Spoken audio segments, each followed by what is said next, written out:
चलिए, आज सब लोग बिल्कुल ऑन टाइम स्वाध्याय के लिए जुड़ गए हैं।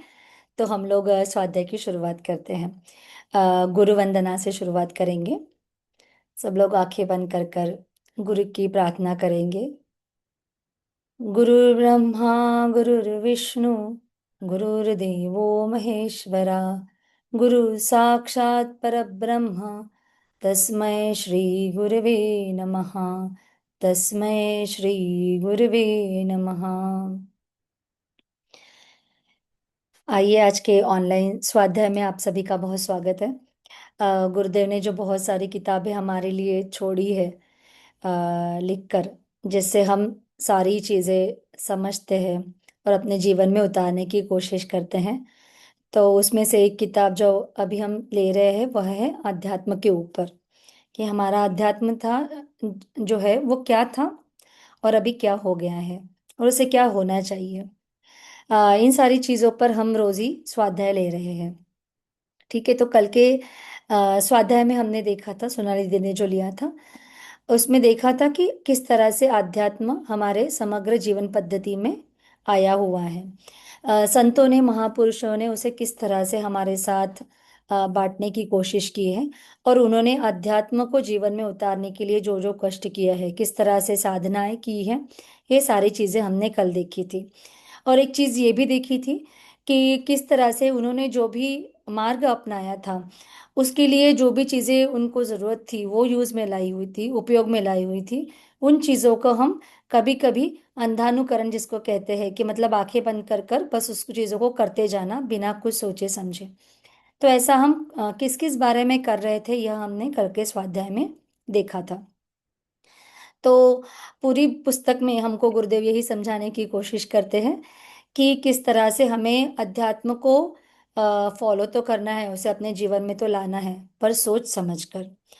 आइए, अभी हम सब लोग आगे के टॉपिक की तरफ बढ़ते हैं। जो हमारे आज के स्वाध्याय का विषय है अध्यात्म के बारे में, वर्तमान और भविष्य का क्रियाकलाप।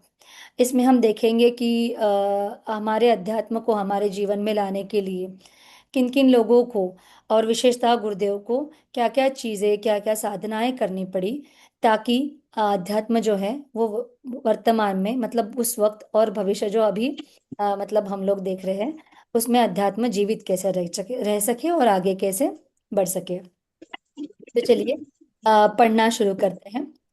सिद्धांतों और प्रयोगों का स्वरूप यदि सही हो तो निश्चय ही उसके परिणाम भी उत्साहवर्धक ही होने चाहिए। शास्त्रकारों ने अतिरंजित अयुक्तियां नहीं लिखी हैं। आप्त पुरुषों ने अपने अनुभव का सार जिस रूप में प्रस्तुत किया है उसमें छलावा या बहकावा नहीं हो सकता। शर्त एक ही है कि तथ्यों को समझा और प्रयोगों को तदनुरूप संपन्न किया गया हो। इस केंद्र बिंदु की उपेक्षा करने पर उसका परिणाम तदनुरूप न निकले तो दोष निर्धारणों को नहीं, अपनी भ्रांतियों और त्रुटियों को देना चाहिए। गुरुदेव यहाँ पर हमको बताने की कोशिश कर रहे हैं कि बहुत सारे सिद्धांत और प्रयोग हमेशा ही हुए हैं अध्यात्म को लेकर। अध्यात्म को लोगों के मन में बसाने के लिए, उसको समझाने के लिए हर एक संतों ने, हर एक महापुरुषों ने हमेशा ही कोशिश की है। शास्त्रकारों ने जो जो भी लिखा हुआ है वह ज्यादा नहीं है। मतलब ज्यादा नहीं है, मतलब उन्होंने बढ़ा चढ़ा कर नहीं लिखा हुआ है। लेकिन कभी कभी क्या होता है कि किसी छलावे में या बहकावे में आकर शायद हम ही लोगों ने उसे समझने में गलती की है। ठीक है, तो गुरुदेव ये कह रहे हैं कि जो हमारा केंद्र बिंदु है, जो हमारा ध्येय है, उसको हमें भुलाना नहीं है। इसको हमें अच्छी तरह से समझकर अपने जो जीवन में है उतारने की जरूर कोशिश करनी चाहिए। नहीं तो क्या होगा कि किसी बात को हम भ्रांति या त्रुटि समझकर उसको हम पूरी तरह से समझ नहीं पाएंगे, और जब हम किसी बात को समझते नहीं हैं तो हम उसे बहुत समय तक के उसको फॉलो नहीं करते, वो चीजें हम अपनाते नहीं हैं। आगे पढ़ते हैं। सिद्धांत समझने मात्र से भी समाधान नहीं होता। लोग प्रत्यक्ष प्रयोग और उसकी परिणति देखे बिना संतुष्ट नहीं होते और उस मार्ग को अपनाने का साहस नहीं करते। अस्तु यहाँ उदाहरण प्रस्तुत करने की आवश्यकता पड़ी। तो गुरुदेव बता रहे हैं कि जिस तरह से हम हमेशा देखते हैं कि विद्यात्म और अध्यात्म की जब बात विज्ञान और अध्यात्म की जब बात आती है तो विज्ञान जीत जाता है, क्योंकि वह जो भी चीजें है बोलता है, करता है, वह चीजें हमें दिखाता भी है। तो गुरुदेव बोलते हैं कि अध्यात्म के बारे में भी ऐसी ही चीजें होनी चाहिए। और यह होने की आवश्यकता इसलिए ताकि सारे लोग इस बात को समझ सके और उसे उसे अपने जीवन में उतार सके। आगे पढ़ते हैं। इससे भी एक बात और जुड़ती है कि ऐसा उदाहरण सामने होना चाहिए जिसके संबंध में कही गई बात की जांच पड़ताल हो सके। अन्यथा किंवदंतियां और अव्युक्तियां तो अनेकों दिवंगत लोगों के जीवन क्रम में उनके अनुचरों ने जोड़ रखी है, उसके सुनने से भी बात नहीं बनती। क्योंकि यह जानना कठिन है कि अमुक संत की सिद्धियों के साथ जितनी चमत्कारी घटनाएं जुड़ी है, उसमें कितना अंश वास्तविकता का है और कितना मिलावट का। एक मिनट सोनाली जी, आप अपना माइक म्यूट करेंगे? Thank you. तो अच्छा, तो हम यहाँ पर थे कि क्यों हम हमें जो अध्यात्म सबसे पहले शायद विज्ञान से भी पहले समझना चाहिए था, वह हम समझने में असफल रहे इतने दिनों तक के। वह इसलिए क्योंकि जो बात है अध्यात्म की, वह सरल नहीं है, मार्ग सरल नहीं है। उसे समझना, उसे बताना लोगों को, ये सब तभी संभव होता है जब वह व्यक्ति खुद उतनी सिद्धियां प्राप्त कर कर हो। और मध्यकाल में ऐसी अनेकों घटनाएं हुई है जब संत या महापुरुष जो सच्चे थे वह कम सामने आए, और जो ढोंगी थे वह ज्यादा, उनकी मतलब उनकी जो पॉपुलैरिटी है, लोकप्रियता है, वह ज्यादा बड़ी है। और इसमें बहुत बड़ा सहभाग जो है वो उनके जो चेले चपाटे होते थे उनका था, और उनका रहता था। और ऐसा होता था कि जो वह करने के मतलब क्षमता भी नहीं रखते थे, उससे ज्यादा भी वो लोग बाकी लोगों को बता देते थे। तो उससे क्या होता था कि जब कोई चमत्कार लोग सुनते थे, लेकिन वह देखते नहीं थे खुद के जीवन में कुछ उसका उपयोग होते हुए, तो वो धीरे धीरे जो संत और महापुरुष थे, लेकिन उनके आड़ में जो ढोंगी पुरुष थे, जो अध्यात्म को अपनी पेट भरने का मतलब साधन बनाए हुए थे, उन लोगों की वजह से सच्चे लोगों के ऊपर की भी जो विश्वास है वो लोगों का ढल रहा था, कम हो रहा था। तो गुरुदेव कहते हैं कि सिद्धियां और चमत्कार जो है वह दिखाना जितना महत्वपूर्ण था, उससे भी महत्वपूर्ण था कि वो दिखाने वाला व्यक्ति उसमें वो सारा सामर्थ्य रखता हो। तो इस असमंजस को दूर करने के लिए एक ऐसे व्यक्ति का उदाहरण प्रस्तुत करना पड़ रहा है जिसके साथ जुड़ी हुई असाधारण घटनाओं को कोई भी व्यक्ति जांच पड़ताल करके अपना समाधान कर सकता है और इस निष्कर्ष पर पहुंच सकता है कि अध्यात्म विशुद्ध विज्ञान है और उसकी परिणतियां भौतिक विज्ञान की उपलब्धि से किसी भी प्रकार कम नहीं है। इसलिए गुरुदेव मतलब ये चाहते हैं हम लोग ऐसे ऐसे कोई पर्सन का उदाहरण चाहते थे हमारे दृष्टि के सामने, कि जिसने जो भी आध्यात्मिक चमत्कार बोलो या लोगों के जीवन में जो भी बदलाव लाए थे, उन बदलावों को हम खुद महसूस कर सके। और अगर जो भी हम समझते कि उस व्यक्ति ने चमत्कार किए होंगे, ठीक है, तो उन चमत्कारों को अगर हम परखना भी चाहे तो वह हम परख सके। तो ऐसे व्यक्ति का हमको उदाहरण चाहिए था। तो इसी संदर्भ में प्रज्ञा अभियान के सूत्र संचालक श्री राम शर्मा आचार्य जी को उदाहरण के रूप में प्रस्तुत करना उपयुक्त होगा। तो इसीलिए हमारे सामने हम कौन सा उदाहरण रखना ज्यादा महत्वपूर्ण समझते हैं, वह है हमारे गुरुदेव का, पंडित श्री राम शर्मा आचार्य जी का। उनके 80 वर्ष के जीवन क्रम को एक प्रकार से 80 पृष्ठों की एक पुस्तक के रूप में पढ़ा और समझा जा सकता है, जिसके प्रत्येक पृष्ठ पर अध्यात्म विज्ञान और उसके प्रतिफल का स्वरूप दृष्टव्य है। तो इस बारे में जब हमको समझना है कि क्या अध्यात्म सच्ची में व्यक्ति के जीवन में कुछ बदलाव ला सकता है, क्या कोई चमत्कार वह कर सकता है, तो इसलिए हम देखेंगे कि स्वयं गुरुदेव का उदाहरण अपनी आंखों के सामने हम रखेंगे। तो यहाँ पर उन्होंने हम देखेंगे कि किस तरह से गुरुदेव ने अध्यात्म को हम सबके लिए जीवंत रखने के लिए, जागरूक रखने के लिए क्या क्या चीजें, क्या क्या साधनाएं की है, हम उसका आगे पढ़ेंगे। उनका अपनाया हुआ राजमार्ग अन्यायों के लिए अन्यानों के लिए अनुकरणीय हो सकता है, जिस पर चलते हुए वे प्रत्यक्ष और परोक्ष की उपलब्धियों को हस्तगत कर सके, लक्ष्य तक पहुंच सके। यहाँ पर हमें बताया हुआ है कि जो मार्ग गुरुदेव ने अपनाया था अध्यात्म का, और जिस तरह से उन्होंने अध्यात्म के मार्ग में चलते हुए इतनी बड़ी उपलब्धि, गायत्री मंत्र की सिद्धि प्राप्त की थी, यह हम सभी के लिए एक उदाहरण के तौर पर है। जिस तरह से उन्होंने अपने जीवन काल में अनेकों उपलब्धियां प्राप्त की थी, और जिस मार्ग पर चलते हुए, जिस तरह से साधना करते हुए, तो यहाँ पर लिखा हुआ है कि यह साधनाएं अन्यान्य, मतलब जो साधारण व्यक्ति भी है हम जैसा, अगर ये भी पढ़ लेता है और कोई चाहता है कि इस रास्ते पर हम भी चलना सीख सके या किस तरह से सीखे, तो लिए हमारे गुरुदेव का पूरा जीवन क्रम हमारे लिए एक आदर्श है। बहुमुखी घटनाओं में से उतना ही उल्लेख पर्याप्त होना चाहिए जिससे तथ्य, सिद्धांत एवं प्रयोग पर आवश्यक प्रकाश पड़ सके। तो गुरुदेव के पूरे जीवन में तो बहुत सारी घटनाएं ऐसे रही है जिससे उनका जीवन जो है वो हम सबके लिए एक उदाहरण है। लेकिन फिर भी गुरुदेव ने अपने अनेकों किताबों में यही लिखा है कि मैंने अपने जीवन में, मतलब जितने चमत्कार उन्होंने खुद ने भी देखे हैं अध्यात्म के तौर पर, वो चमत्कारों में से सारे ही चमत्कार उन्होंने अपने किताबों में, या उसमें से कुछ ही चमत्कार उन्होंने लिखे हैं हम लोगों को बताने के लिए। और वह ऐसा इसलिए करना चाहते थे ताकि लोग फिर से वही जो मध्यकालीन काल में हुआ कि चमत्कारों के पीछे ना भागते हुए साधना, आराधना इसमें लगे। ठीक है, अगर फिर से हम चमत्कारों में लग जाते तो हम देखते कि थोड़ी सी कोई चीज कर लो और फटाक से कोई चमत्कार हो जाए, और हमने जो मन में हमारे बात सोच कर रखी है वो पूरी की पूरी दूसरे दिन ही हमारे सामने प्रस्तुत हो जाए। तो इसलिए गुरुदेव ने अपने जीवन में किए हुए चमत्कार हमेशा ही पूरी तरह से हमारे सामने कहीं पर भी लिख कर नहीं रखे हैं। हाँ, लेकिन जो लोग गुरुदेव के साथ काम करते हैं उन्होंने प्रत्यक्ष जो देखे हैं उन्होंने चमत्कार गुरुदेव ने किए हुए, उनके कहीं कहीं पर हमको उल्लेख हम उनकी किताबों में हमें मिलता है। आगे देखते हैं। घटनाक्रम परम पूज्य गुरुदेव की 15 वर्ष की आयु से प्रारंभ होता है, जिस दिन उन्हें एक दिव्य आत्मा का घर बैठे सूक्ष्म शरीर से साक्षात्कार हुआ था। तो अभी हम यहाँ पर देख रहे हैं कि किस तरह से गुरुदेव का जीवन क्रम चल रहा था। किस लिए?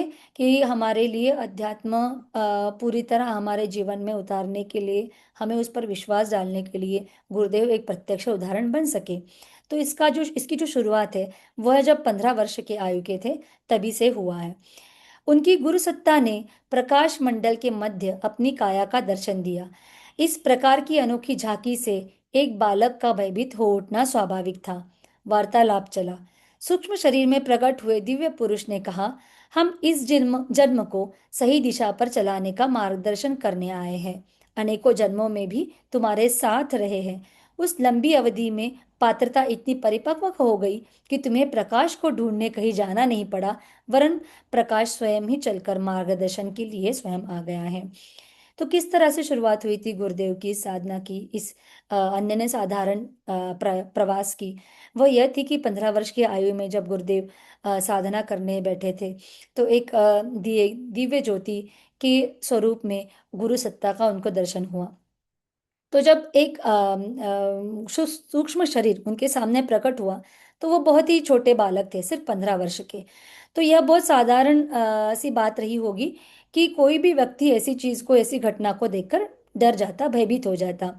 और यह बात दादा गुरुदेव को, जिसे वह दादा गुरुदेव संबोधित करते थे, उनको भी पता चली। मतलब मन ही मन उन्होंने ये बात को समझ लिया। तो उन्होंने क्या किया कि गुरुदेव की इस जो डर है इसको भगाने के लिए, उसको दूर करने के लिए उन्होंने गुरुदेव को उनके पिछले जन्मों का भी जो है बोध कराया।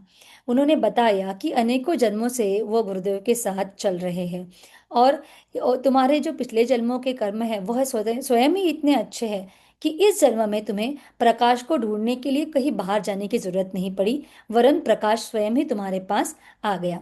तो देखते हैं, आगे पढ़ते हैं। कथन पर विश्वास करने की परंपरा इन दिनों रह नहीं गई है। श्रोता भ्रमग्रस्त हो सकते हैं, पर वक्ताओं में से भी ऐसे भी कमी नहीं जो भुलावे में डालकर छलावा साधते हैं। इस रूप में कोई भूत प्रेत भी हो सकता है और अपना मति भ्रम भी। यह आशंका, असमंजस मन में उठ रहा था। तो मतलब जिस तरह का वातावरण उस वक्त चल रहा था आजू बाजू में, जैसे ढोंगी लोग, लोगों को, दूसरे लोगों को अध्यात्म के नाम पर भ्रमित करने वाले लोग और छलावा करने वाले लोग, ऐसे अनेकों कार्यक्रम उस वक्त चल रहे थे।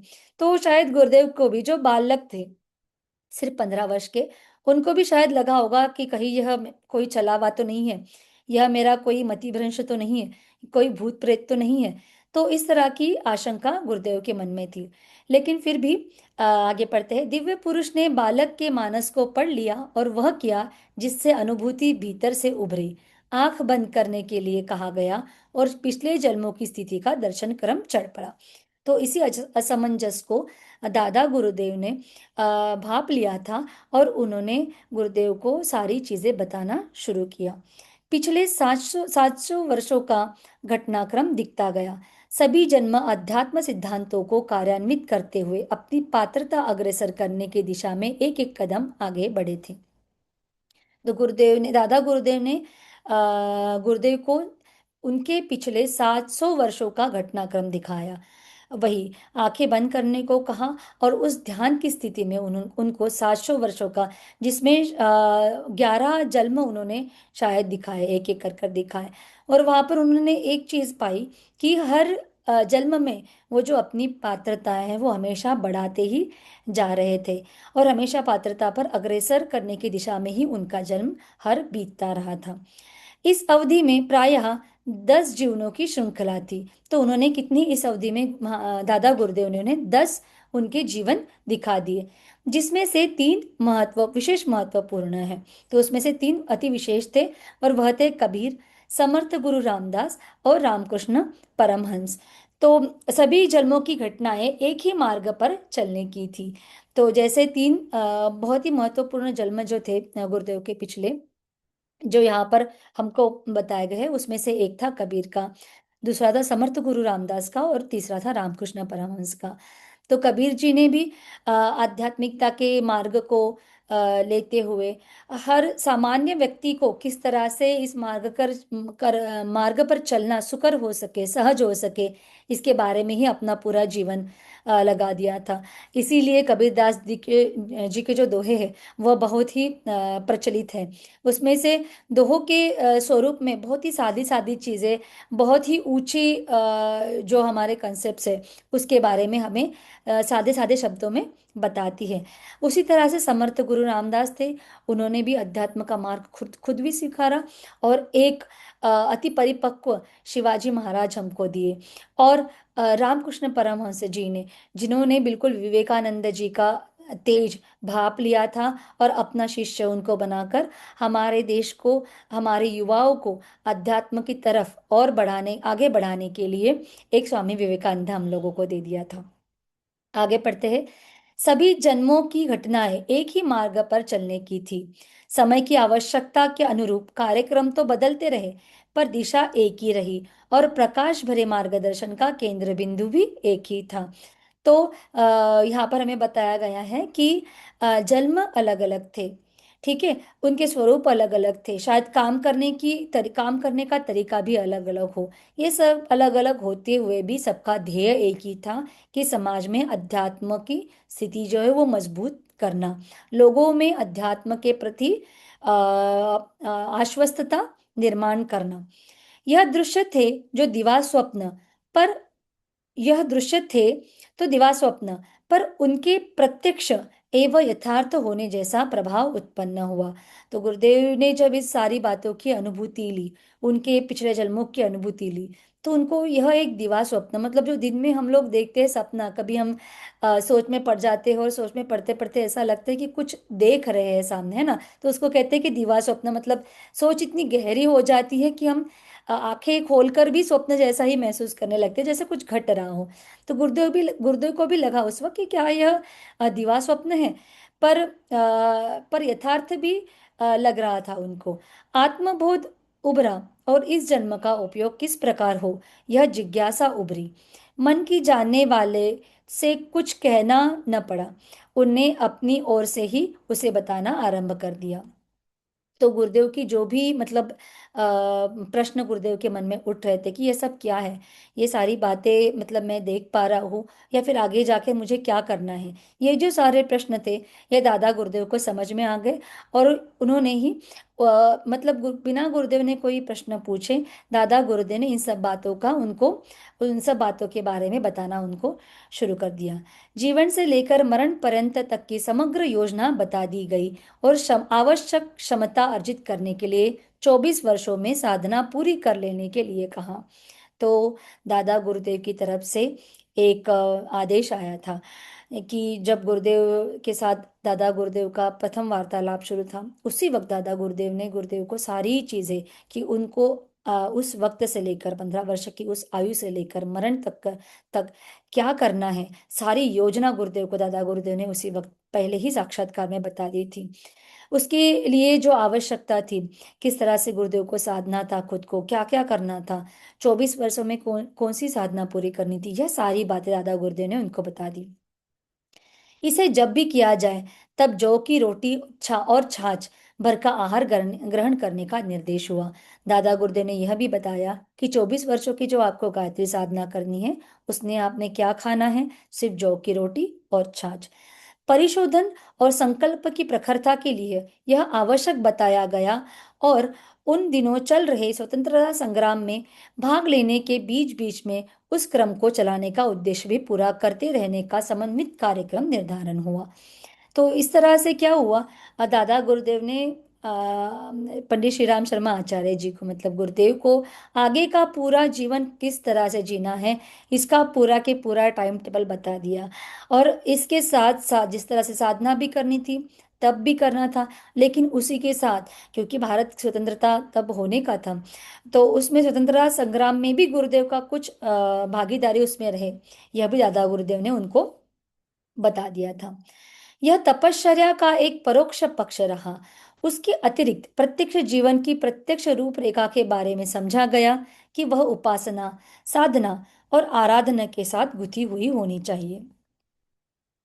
तो दादा गुरुदेव ने यह बात भी वहां पर बहुत अच्छे से स्पष्ट कर दी थी कि आपको साधना, उपासना और आराधना तो करनी ही है, उसके साथ आपका साधारण जीवन क्रम जो, क्योंकि आप मनुष्य रूप में जन्मे हुए हो, तो जो भी आपका साधारण जीवन क्रम है उसे भी सहज तरीके से आपको चलाए रखना होगा। आजीविका की आवश्यकता पूर्व जन्मों की संचित संपदा से इस जन्म में पूरी हो गई। भूतकाल में किया हुआ दान धर्म इस जन्म में पैतृक संपदा के रूप में उपलब्ध हो गया। इससे उपार्जन में कुछ प्रयास नहीं करना पड़ा। जीवनचर्या को उसी आधार पर निर्धारित किया गया जिससे उपासना, साधना और आराधना के तीनों प्रयोजन साथ साथ निपटे रहे। तो गुरुदेव यहाँ पर बताने की कोशिश कर रहे हैं कि कुछ चीजें मतलब उनकी जैसे आ, उनकी मतलब जो उनको इजीली मिल गई है, it was like taken care. मतलब दादा गुरुदेव ने ये सारी चीजें जो सारी चीजें उनको जीवन यापन के लिए लगनी थी, उसमें से कुछ चीजों का प्रबंध तो जैसे पहले से ही हो गया था, उसी को हम कहते हैं टेकन केयर, कि पहले से ही प्रबंध हो गया था।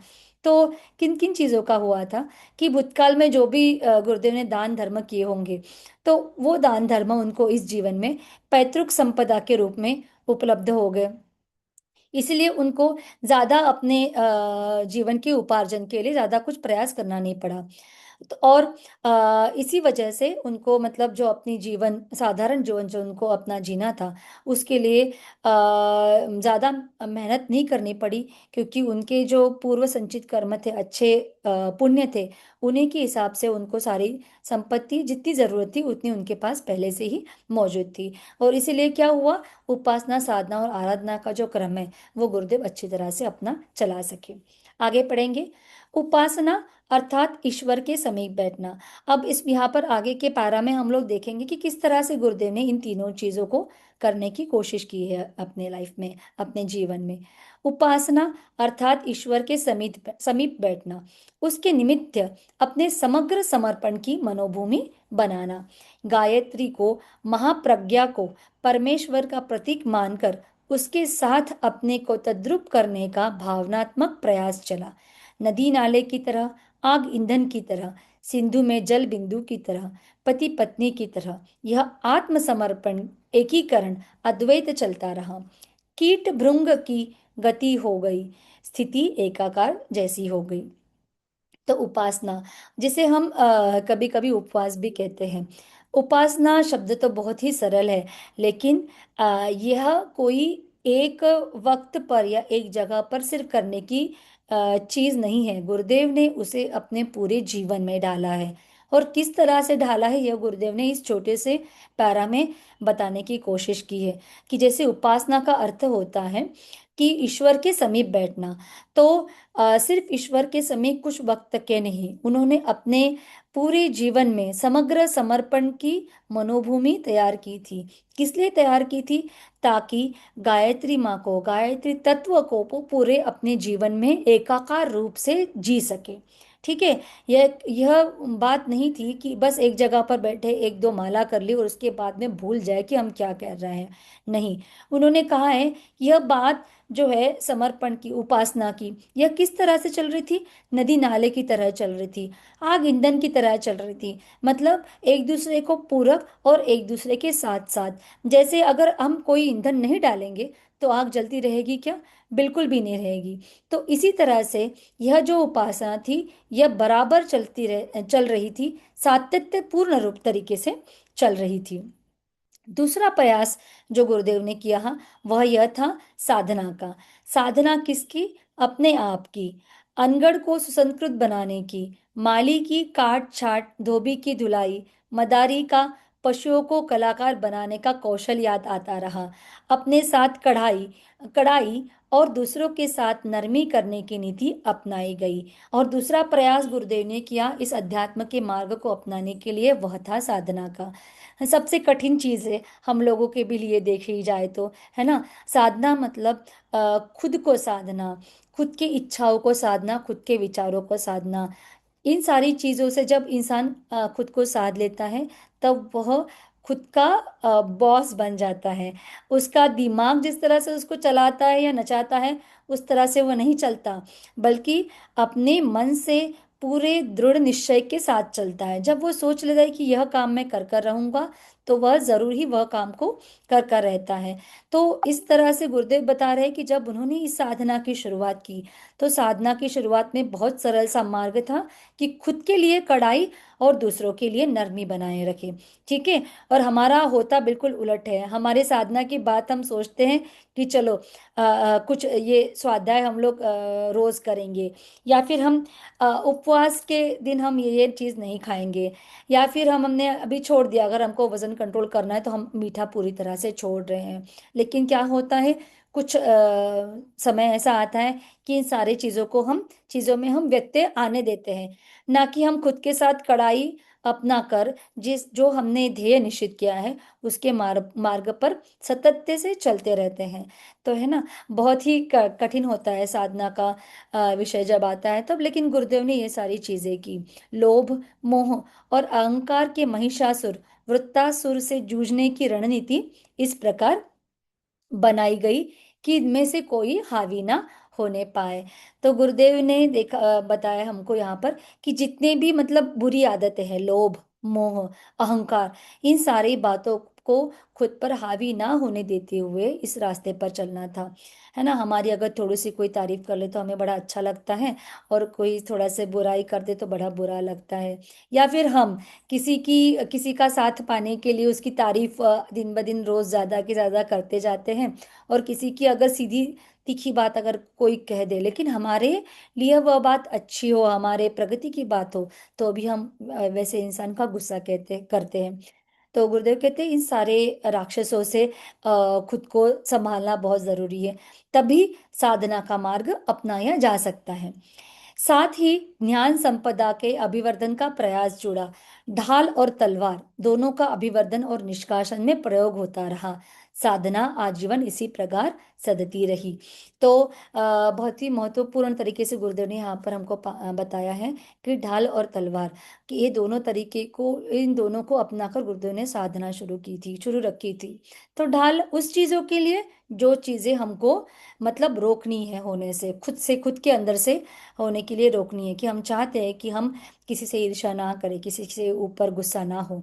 तो हमें खुद के लिए उस चीज के लिए ढाल बनना पड़ेगा कि वो चीजें हमसे बाहर ना निकले। और तलवार उन गलत चीजों को, उन बुरी आदतों को काटने के लिए जो हमें हमारी साधना से, हमारे अध्यात्म के रास्ते से हमको भटकाती है। तो इसी तरह से साधना का मार्ग गुरुदेव ने अपनाया था। तीसरा मार्ग था व्यावहारिक अध्यात्म का तीसरा चरण, आराधना। आराधना अर्थात उदारता, सेवा, संलग्नता, परमार्थ परायणता और लोक मंगल। अपने श्रम, समय, प्रभाव, कौशल एवं साधन इसी निमित्त नियोजित किए जाते रहे हैं। तीसरा मार्ग जो अध्यात्म के लिए गुरुदेव ने अपनाया था, वह था आराधना का। सो आराधना में क्या क्या चीजें आती है वह हमें यहाँ पर बताए गए हैं। जैसे है उदारता, सेवा, संलग्नता। तो हम तो गायत्री परिवार के लोग हैं, इसमें से कुछ चीजें तो हम जरूर करते हैं। हम लोगों के लिए, जो हमारे आजू बाजू के लोग हैं, उनके प्रति हमेशा ही उदार रहते हैं, सेवा भाव से गुरु कार्य में लगे हुए रहते हैं। ठीक है। और हमारे आजू बाजू के लोगों को अच्छी तरह से हम प्रभावी, अच्छे बात के लिए, अध्यात्म के लिए हमेशा प्रभावित करने की भी कोशिश करते हैं। उसके बाद आता है कौशल। और कौशल तो नित्य हम लोग साधक है, तो नित्य ही हम लोग कोई ना कोई नई चीज सीखने की कोशिश करते हैं। देखिए, ऑनलाइन स्वाध्याय शुरू किया था, मैं खुद भी हेजिटेंट थी, मुझे खुद भी लग रहा था ये पॉसिबल होगा कि नहीं होगा, कुछ पढ़ा जाएगा भी या नहीं जाएगा। और क्या यह बोलना, जो मतलब हम जो भी लोग स्वाध्याय ले रहे हैं, इसमें से किसी को भी हमको आदत नहीं थी ऑनलाइन इस तरह से मीटिंग अटेंड करने की और स्वाध्याय पढ़ने की, बुक पढ़ने की। लेकिन जब गुरुदेव ने कहा है कि जब चलना ही है रास्ते पर, तो छोटे मोटे अगर कोई दिक्कतें आ भी जाती है तो उसको पार करने का जो सामर्थ्य है वो हमें खुद को जगाना ही पड़ेगा। तो यह कौशल भी अभी हम लोगों ने खुद में ढालने की कोशिश कर ली है, और हम सब लोग इस पर निरंतर काम कर रहे हैं। ठीक है। तो मुझे लगता है आज का टाइम, हमारे पास 3-4 मिनट बचे हैं, तो आज का स्वाध्याय यहीं पर समाप्त करते हैं। एक छोटू सा रिवाइज कर लेते हैं कि हमने आज के स्वाध्याय में क्या देखा। तो वर्तमान और भविष्य में जो हमारे अध्यात्म का क्रियाकलाप है, उसको किस तरह से अध्यात्म को आगे बढ़ाना चाहिए, इसलिए गुरुदेव ने जो भी अपने खुद के जीवन में, क्योंकि उनको तो उदाहरण प्रस्तुत करना था, और हमारे लिए भी, समाज को भी ऐसा ही उदाहरण चाहिए था जिसको अगर हम परखने की भी कोशिश करें तो वो हमारी परख की कसौटी पर खरा उतरे। तो ऐसा उदाहरण प्रस्तुत करने के लिए गुरुदेव ने जो जो साधना, आराधना और उपासना की, उसके बारे में आज हमने जाना। तो बस यही कहना चाहूंगी कि अध्यात्म विज्ञान के साथ साथ चलता है, और जैसे विज्ञान मांगता है कि हमें उसका जो रिजल्ट है वह चाहिए, अध्यात्म भी देता है। बस उसे अच्छी तरीके से, सही तरीके से करना, समझना और अपने जीवन में ढालना हमको आना चाहिए। तो गुरुदेव ने जो जो मार्ग हमको, हम लोगों को दिखाया हुआ है, हम पूरा वैसे कि वैसा ही नहीं चल सकते, लेकिन हाँ, कुछ हद तक के जरूर उसमें कोशिश कर सकते हैं। और अध्यात्म की जो चीजें हम लोगों को पता है, उसे आंखें बंद कर कर मानने से अच्छा है कि हम उसे वैज्ञानिक तरीके से समझकर करना शुरू करते रहे। उसमें से एक एग्जाम्पल छोटा सा जल्दी से बता देती हूँ, जो है सिर में तिलक लगाना हमारे भ्रुकुटी पर, या फिर सूर्य अर्घ्य देना। पहले लोगों को लगता था बस सूरज के सामने जल चढ़ाने से क्या होता है, लेकिन फिर साइंटिस्ट लोगों ने भी इस बात को ढूंढ निकाला है कि जब हम सूर्य को अर्घ्य चढ़ाते हैं, तो सूरज की किरणें उस पानी के अंदर से जाकर हमारे शरीर पर पड़ती है, और हमारे शरीर में जो भी चक्र है उनको वो जागृत करने में बहुत मदद करती है, और इस तरह से हमारी तबीयत भी अच्छी रहती है। तो चलिए, अध्यात्म की ओर रोज एक कदम आगे बढ़ाते हैं स्वाध्याय के साथ। तो आज का स्वाध्याय यहीं पर समाप्त करते हैं। हम शांति पाठ कर लेंगे, फिर 1-2 मिनट में हम लोग डिस्कशन कर सकते हैं। ओम द्यौ शांति अंतरिक्षं शांति पृथिवी शांतिरापः शांतिरोषधयः शांतिः वनस्पतयः शांतिर्विश्वे देवाः शांति ब्रह्म शांतिः सर्वं शांतिः शांतिरेव शांतिः सामा शांतिरेधि। ओम शांतिः शांतिः शांतिः। सर्वारिष्टसु शांतिर्भवतु। आप सभी का बहुत बहुत धन्यवाद। कुछ भी आप लोगों को ऐड करना है, डिस्कस करना है, या कोई दिक्कत है, तो हम लोग अभी वो शेयर कर सकते हैं।